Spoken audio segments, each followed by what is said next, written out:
Hello family, আজকে আপনাদেরকে যে গল্পটা বলবো সেটা একেবারে অন্যরকম একটা গল্প। এই মডার্ন যুগে যেখানে সমস্ত বউরা কিটিপাটি নিয়ে ব্যস্ত, সেখানে জামুরিয়ার বোরিংডাঙ্গা গ্রামের বউরা ব্যস্ত হয়ে পড়েছেন কৃষ্ণর নামে। তারা সকাল সকাল থেকে সমস্ত বাড়ির কাজ, সংসারের কাজ, আবার কেউ কেউ বা বাইরের কাজ সেরে সবাই মিলে সন্ধেবেলায় একজোট হয় কীর্তন করার জন্য, যেখানে কৃষ্ণ নাম হয়, হরি নাম হয়, আবার মহাদেবের বন্দনাও হয়। তারা সকলে একজোট হয়ে খোল করতাল নিয়ে কীর্তন করতে বসে। তারা খোল বাজাতে পারে না বলে এক ভাই এসে তাদেরকে সাহায্য করে।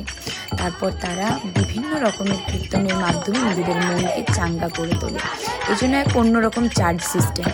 আর তারপর যেরকম বৈশাখ মাসে জল খাওয়ানোর ব্যাপারটা থাকে, সেরকম তারা নিজেদের মধ্যে একটা ছোট্ট করে জলখাবারেরও ব্যবস্থা করে ফেলে। প্রত্যেক দিন বলবো না, কোনো দিন কোনো মানুষের বাড়িতে। তাই তাদের এই পথ চলা যেন আরও বড় হয়, আরও সহজ হয়ে ওঠে তাদের জীবনের। তাই সবাইকে অনুরোধ করব এরকম কৃষ্ণ নামে মেতে ওঠার জন্য। ভালো থাকবেন সবাই। দেখা হবে অন্য আরেক দিন অন্য কোনো একটা গল্প নিয়ে। হরে কৃষ্ণ।